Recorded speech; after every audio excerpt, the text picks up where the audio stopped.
the layout. Yes. One is over here at the Flying W Mountain on this end. The other one is Yuma on this side.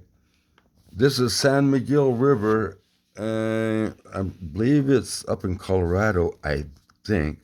This other side of this corner. And now look, what is this other corner? Mount Wilson. It's part of this layout, and it's not the. It's the only one. I mean, Skinwalker Ranch is on the line. Look, it's here. Dulce's on the line. It's here. Bradshaw Ranch line is on this square block here, but none of them are on a corner like Mount Wilson is here. See what I'm getting at? It's the only one. I mean, all these are here, but of all the ones that are on a power point that has an actual square block is only Mount Wilson. Now watch this. Skinwalker Ranch, see that line? Then you go down the line, Dulce. Then you go down the line, and then you go to Picacho Peak. And then from Picacho Peak, you go down the line, and then you go over here to this bigger block. And then what happens when you go back down this line? Where does it take you to? Mount Wilson again. It's like a big circle. A big square. This layout, I'm still trying to, figure it all out yet because it's all in geometry. But like where Humphreys Peak out, like you were talking about, where say Monster Slayer is located. Humphreys Peak. That's in the Dine oral maps. Dead center. Oral history. Directly below it is Bradshaw Ranch on that line right here. But on the west side is Spirit Mountain. Spirit Mountain is the location for the trade to go down the Colorado River to the Gulf of California, and it's also connected to Mount Wilson this way. That's why Yuma is there. On the east side of this, Humprey Peak is another location where a possible portal, Zuni, New Mexico, which is on the east side of here, which tells me that there's a portal here. See, all these locations are portal locations, all of them. Here, up here, Picacho Peak, Boulder Top over here. These are all portal locations. And then Dulce's over here. But it's weird. I can't figure it out yet because, like, Thomas Miller Ranch is right next to Dulce. So you look at that. So you go, okay, that's the. But between Thomas Miller Ranch and Dulce, see that line right there? Dulce, Thomas Miller Ranch, paranormal spots, right? Mm-hmm. Look at the middle line. Where does it go? Skinwalker Ranch. See, that's what this, I'm still learning how to read this thing. But it's starting to look like these locations, if you go to them,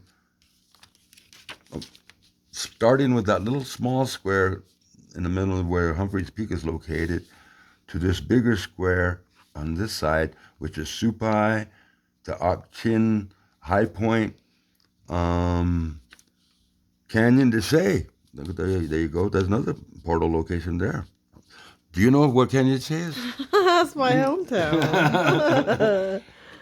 Lake Mountain, which is the other one here. See how these are laid out in squares? And then they're laid out in squares, and that's when the Mount Wilson squares are in the place.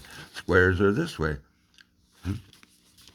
But the ones that are power points are in triangles. See these triangles? This triangle, that triangle. Soldier Summit, Baboquivari. I-itoi lives at Baboquivari.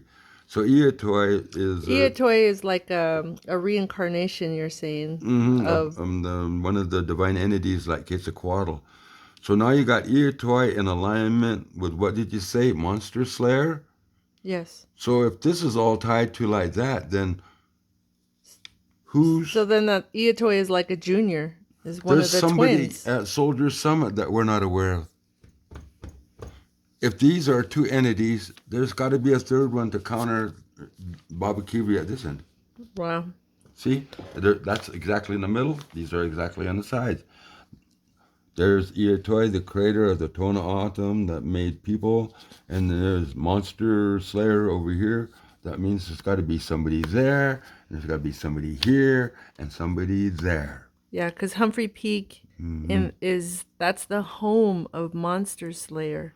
Because I'm not familiar with your Dine way of thinking, but I'm beginning to think this is laid out in the way that your what you call yebiches might be laid out in that directional influence. That's what I'm beginning to think, and I'm not familiar with your Dene beliefs or any of that, but the yebiches might be directional entities that are associated with what I'm showing you here. I mean, now you told me that Monster Slayer. I didn't know Humphreys Peak was located for a Monster Slayer until you just told me tonight. I knew about I-itoi, and that said, wow, then who's over here? And who's over there? Who's over here? Well, I read it in that book that we were looking at earlier. I don't know where it went. Oh, yeah, the one you brought over. Dine, the Dine oral history map. Yeah. Now, this is an interesting one because remember that guy that was talking on the presentation on Beyond Skinwalker Ranch, and he came on and he goes, the drone is malfunctioning, and the GPS is reading all weird, and the GPS is reading that it's in Cuba and that it's going to the Bermuda Triangle, and then they just dropped it and didn't think twice about it. Oh, when the drones were just dropping like. Yeah, besides them dropping like flies, drone killer ranch. And but the one that did get off and was reading that it was in Cuba and was going somewhere. Mm-hmm. And I want to bring this up with the non-natives. When you're doing serious research, you need to be careful about getting caught up in the media hype. Everybody's familiar with the Bermuda Triangle because, that guy with the funny hair and all that talks about it all the time, and all those other people. Media The alien guy? Yeah, the alien guy with the funny hair, the ancient alien guy. Everybody knows who he is. The ancient alien funny hair guy. You know who I'm talking about. So anyway, when you go and start running after the Bermuda Triangle in that way, it deviates you really from what serious research should be. I'm going to make this point because I want to let non-natives know that this is why you need native involvement and a native perspective in anything that's going on in our land called the Americas.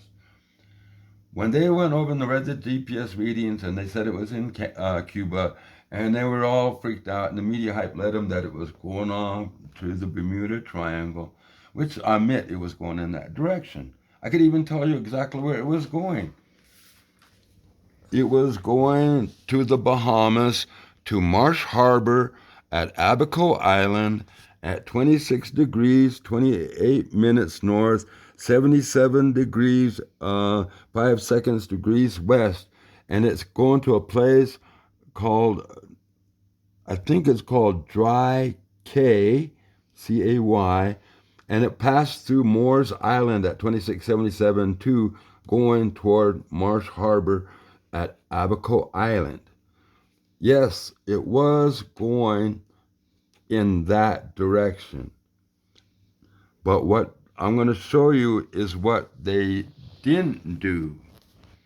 While the tourists were running off on the media hype of running off and dropping it because it only went to the Bermuda Triangle, I'm going to show you where it was really going. Now look where Abaco Island is. 25, 24, 23. Now that's 23 degrees latitude, 80 degrees longitude. You go to 23 degrees, 81. 23 degrees and 2 minutes and 28 seconds north. 81 degrees, 34 minutes, 39 seconds west to a place called Matanzas, Cuba. That's what was reading on the GPS, that it was going to Cuba. The tourist ran this direction because of the Bermuda Triangle hype with the funny hair guy and Ancient Aliens.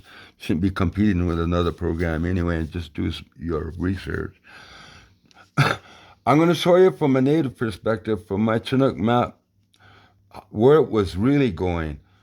2281, 2182, 2083, 1984, 1885, 1786, and it went to 1787. That little dot in between equals 1787, which means 17 there, 87 here.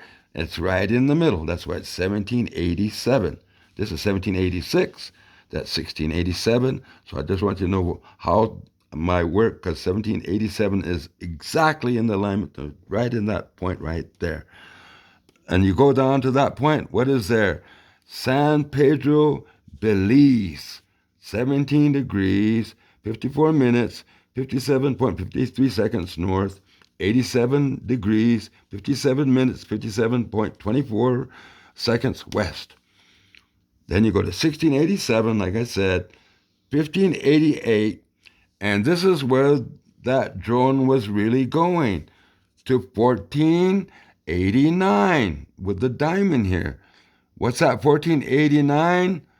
Copan, Honduras.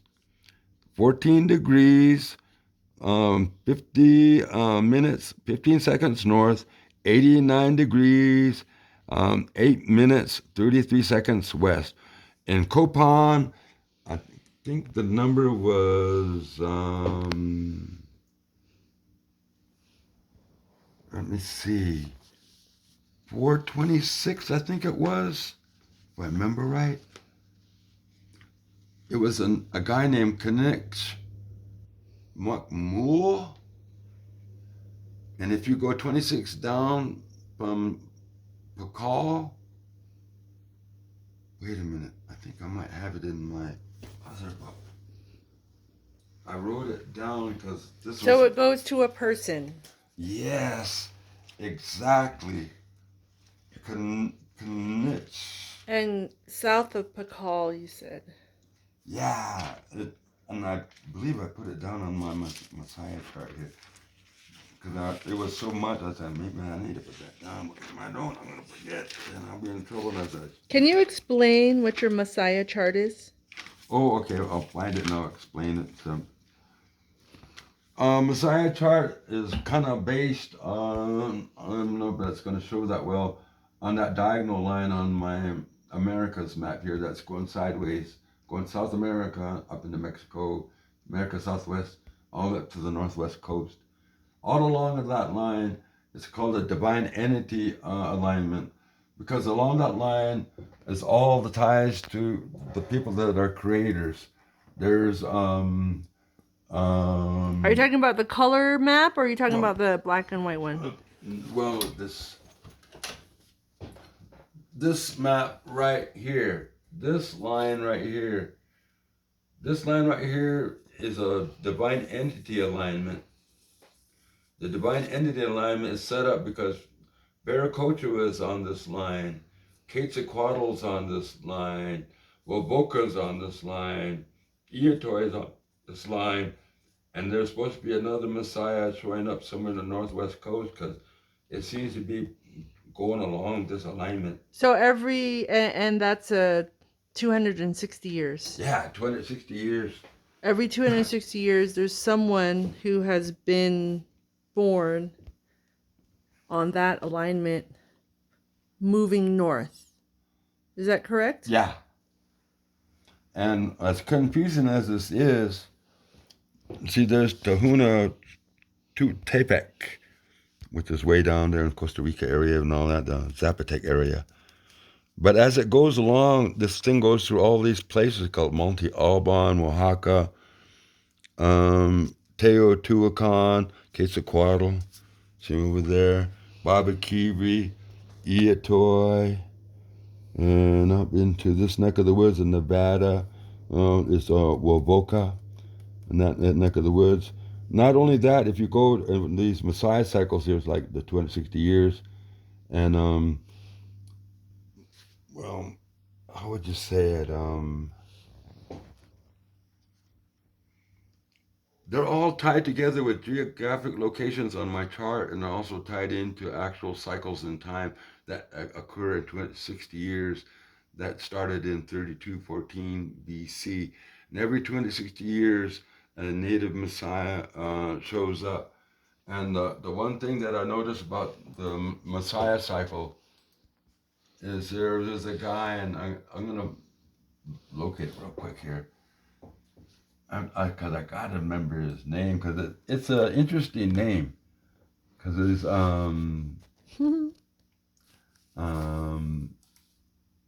Knits. There it is. Knits Yaks Kook Mo. And I was taking forever to try to. I was trying to remember how to say that. Kinich Popol Hole So you look at Knits or something. Kook Mo. So where's Pakal on this thing here? Here. This is... I'm all sideways. Oh, there's Pakal right here. Okay. And remember that these are 686 because I went the wrong direction. So this is 686 where Pakal is. Kanix Yak Kakmul 426. Okay, now let's go. 4. Oh, so this is the time in year. So this is an example of how this cycle works. 426 is this guy in Copan. That's when he was around. He's got those goggles like lilac. Okay. Now you add 260. See how it is there? Yep, you added 260 there. Sorry. And then you equal it. 686. What's that number right here? 686. You tie that into that. He's tied into Pakal 260 years later. And 946 is Quetzalcoatl. 260 years later is I-itoi in 1206. And then you take that and you go 260. 1466, which is Montezuma himself. 260 to that is 1726, which takes you to Handsome Lake. And then you take half of 260, which is 130, which is half of 260, because 260 is that number I was using. Divide it in half, gives you 130. And so I left off at 1720, or 17, okay, and I'm going to get this right eventually. 1726, right? Oh, so that's the year 1726. Handsome Lake. Plus that 130, 1856. Let's see.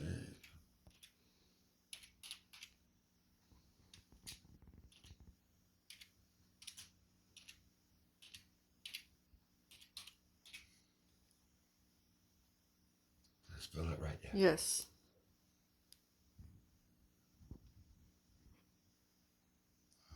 Okay.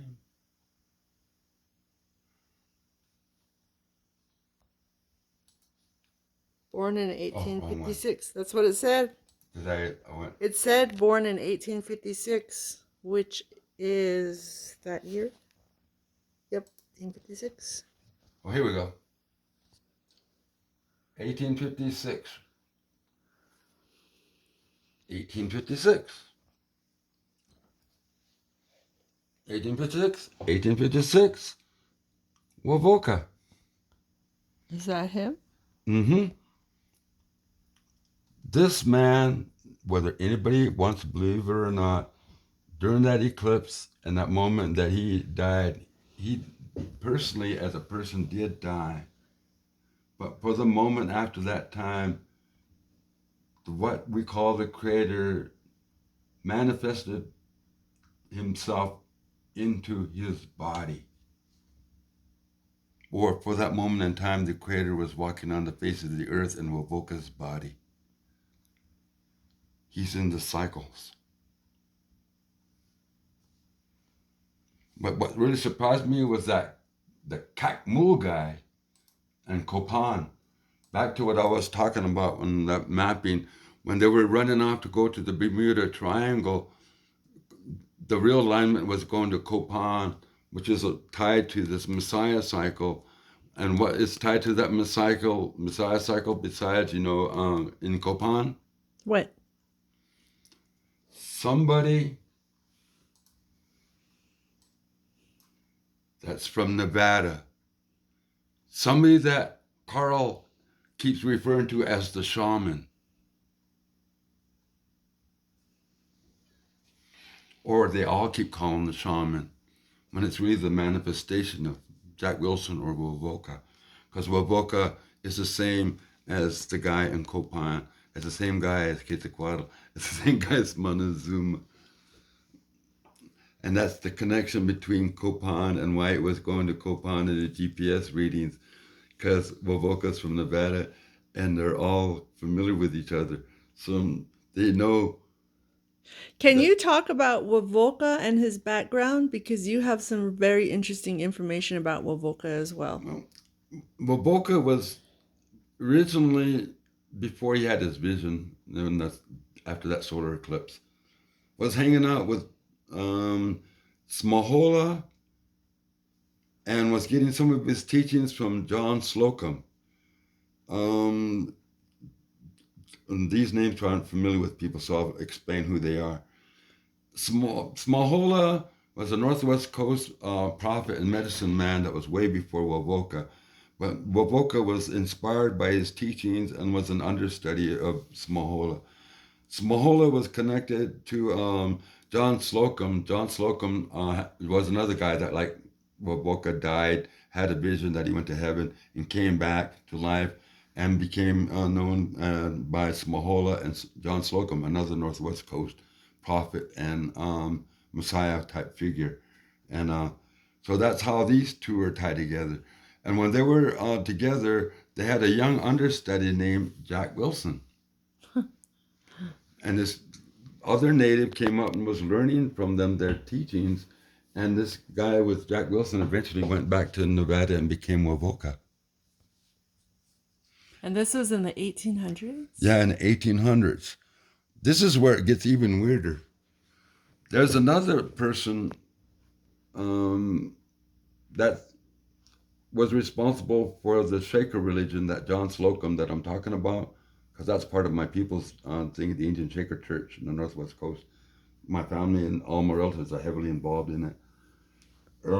John Slocum apparently wasn't the only person that died and had a vision and came back and talked to Native people at that time in the 1800s. There was another person that didn't make in the history books, but was just as important to the local Native people around her. You know what his name was? What?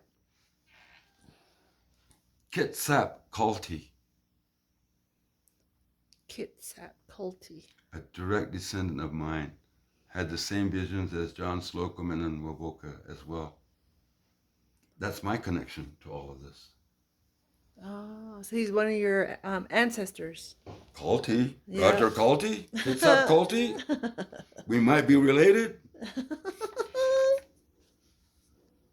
More like directly related. I didn't know about that till my cousin told me when I was talking about, trying to get the Indian Shaker religion history out there, and that's when, did you know that Quetzalcoatl died and had a vision and came back too? And then when he came back, all the Indians were scared of him because you don't come back from the dead, so he was feared. And after he came back, everybody, oh no, there comes that culty guy, get away. Ah. He died, he came back. I died twice, nobody gave me any good treatment. Smaholam was also, he was very influential to other people too, wasn't he?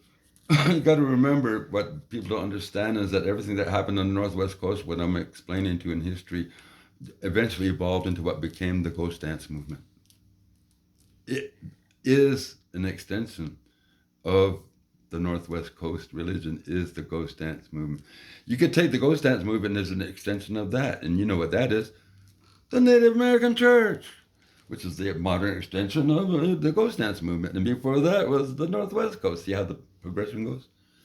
But we were what we call the ancestor to the ghost dance movement. We laid the foundation. And I think, did you say, or maybe I misheard, At one point, that Smoholim also was influential to Red Cloud, or one of the leaders that was out there in the plains area. I'm going to explain something now to Native people I'm going to say something to you noble red men out there. When Wovoka, the man over here, came up with our message, with our people, it had nothing to do with picking up arms. It had nothing to do with, putting on a shirt and going off to battle and it's going to make you bulletproof.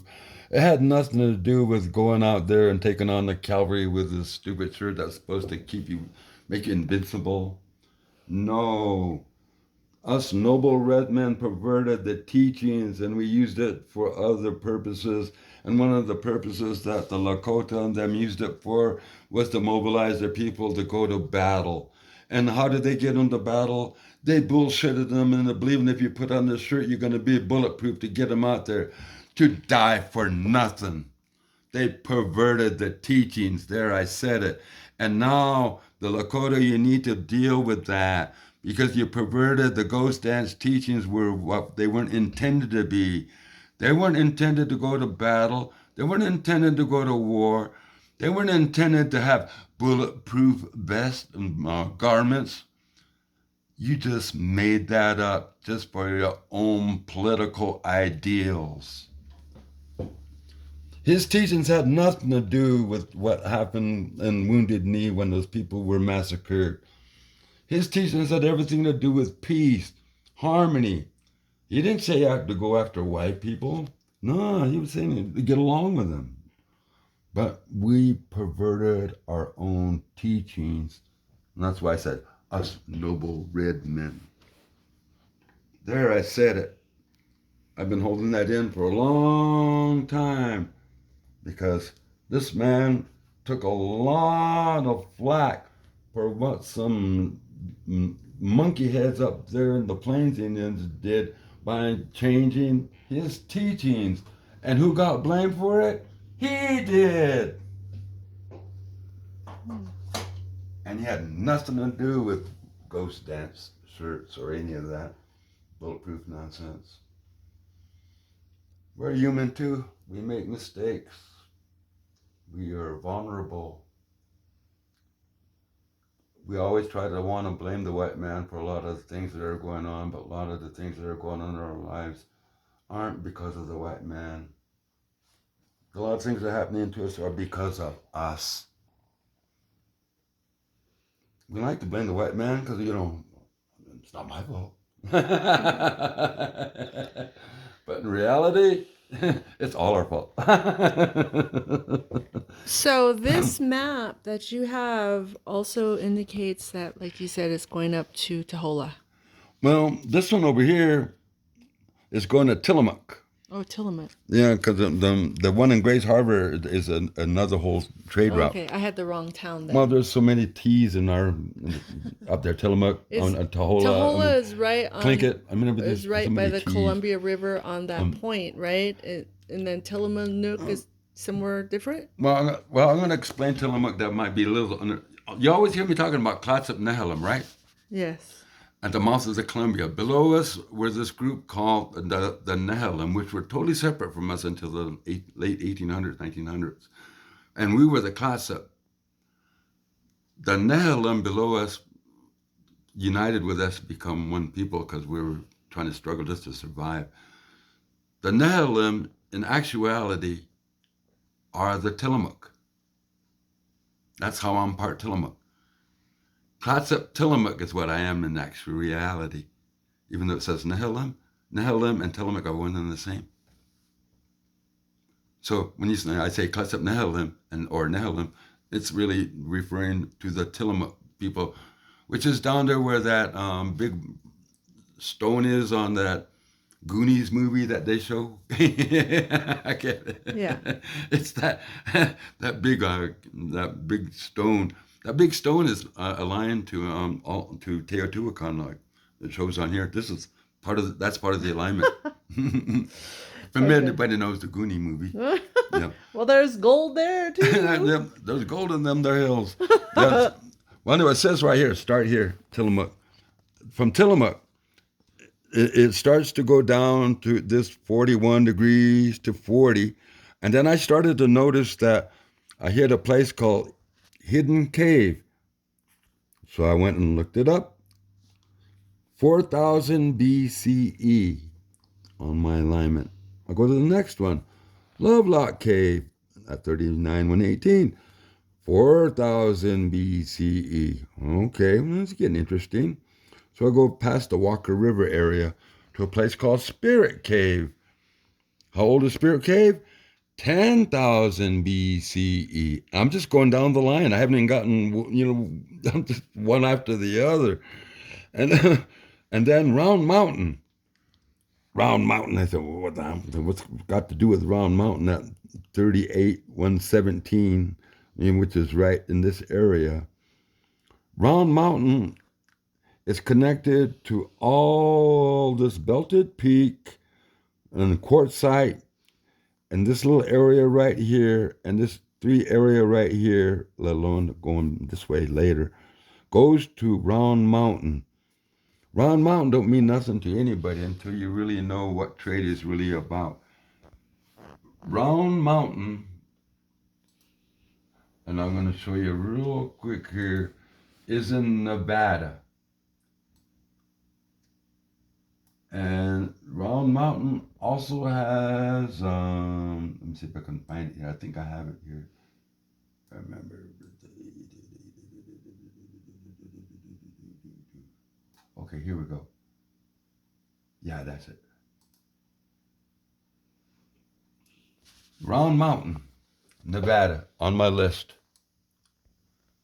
Located in Nye County, Round Mountain Mine is one of the most celebrated gold discoveries in the U.S. The Round Mountain Gold Mine is one of the largest commercial mines in the world and has production that has resulted in well over 10 million troy ounces of gold being produced from this region. Round Mountain. Main reason why everybody was going to this location, why it was connected to Teotihuacan, because they love gold down in that neck of the woods. Teotihuacan. Monte Alban. They got gold down there too. A lot of the gold that they got down there came from here. See, a lot of people, even archaeologists, don't even know this nonsense. So if there's all this gold production going on at Round Mountain, that means all this activity around it, which includes the Belted Mountain and Quartzsite Mountain, are more than likely full of minerals just as much as Round Mountain. You can get to Belted Peak, you can get to Rounded Mountain, but you know where Quartzsite Mountain is? Where is Quartzsite Mountain? Some place called Area 51. Wow. And on my charts, it's one of the main centrally located places that I'm finding for. So if it's a base, then the military can buy a $10 million toilet bowl seat. My main trade location, and it's also a location for Area 51. Well, interesting coincidence. You don't think it's connected to them knowing about what I'm showing here? Because this is a mineral-rich resource area, not only in gold, but also silver, copper, and other minerals as well. Is all on the stretch. Why I wrote the Spirit Peak down here, and this whole little area is the mineral lane, as you can see. Minerals would go this way. We send it out by trade. Minerals will go down this way to Baboquivari, where the Tohono are, and from the Tohono they send it down south to Teotihuacan. And Baboquivari is where I-itoi. I-itoi, one of the divine entities we talk about. And where else is the other place it goes to? Teotihuacan, who's down there? Quetzalcoatl, another divine entity at 1998. You keep going down there, it goes in between here. I haven't written it down, but it goes through Mount Lalak. The rain god also goes through here. And then it goes to Mount Alban. Mount Alban is the location for the Lord of the Underworld in Monte Alban. But you keep going, it goes all the way down to Lord of the Underworld. There's probably, like you said, El Dorado is probably there too. Jeez. Well, El Dorado is made up, by the white man because they think it's one location.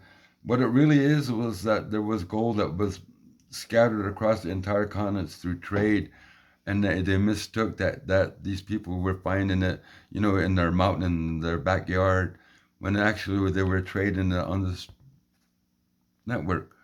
I felt bad for the guys that were down south that were getting hounded for the gold by the conquistadors when they really got the gold from here and traded it down to there.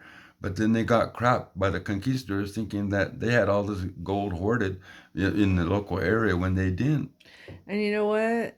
They basically provided like millions or even billions of tons of gold and silver to the to Spain.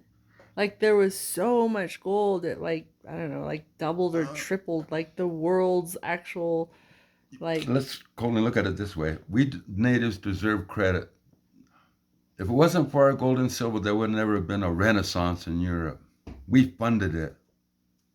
Oh, I didn't think about that. Nobody ever does. Because we always don't ever think about, man, they took all our gold and all our silver, and all of a sudden they have a golden age during during the Renaissance. And why did they have a Renaissance? Because they had a shitload of money. And where did they get it from? Us. They got all the gold and silver, melted it down, went over there and had a big party and called it the Renaissance. When was the Renaissance? My brain. They put on stockings and then they powdered their wigs. And they put on stockings and wood shoes and they danced and clicked their heels. Anyway, this goes all the way down to Teotihuacan, which is where it looks like it ends. But there's another chart which I'll show for another time that connects Teotihuacan all the way down to a place down in South America, and I think it's called Tumaco. Tumaco is located directly above the Upano Valley.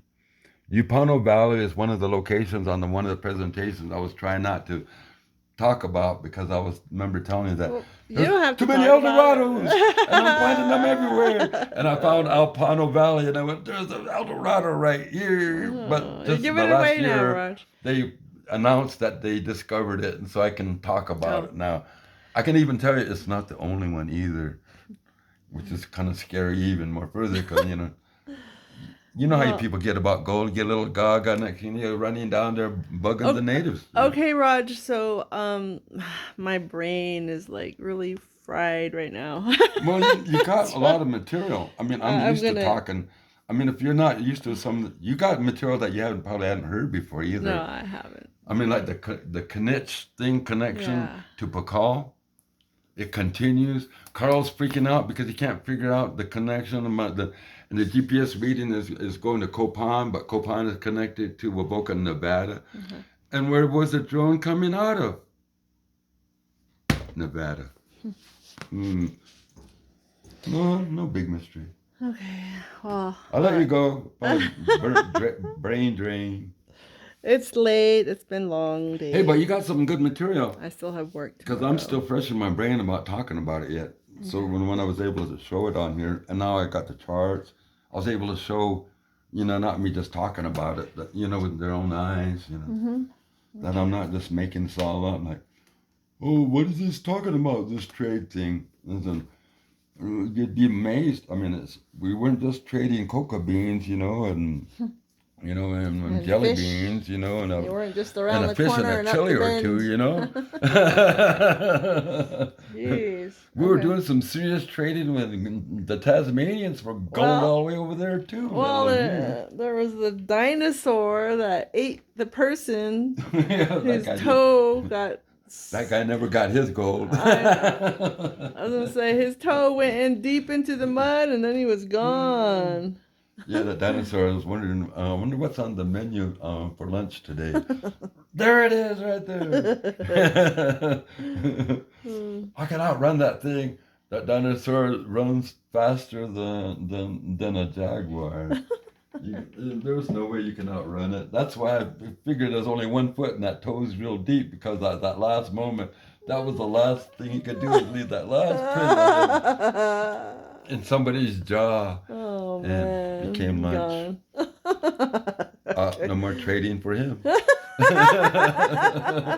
right, everyone. Good night. Right. On that, we'll have a good night.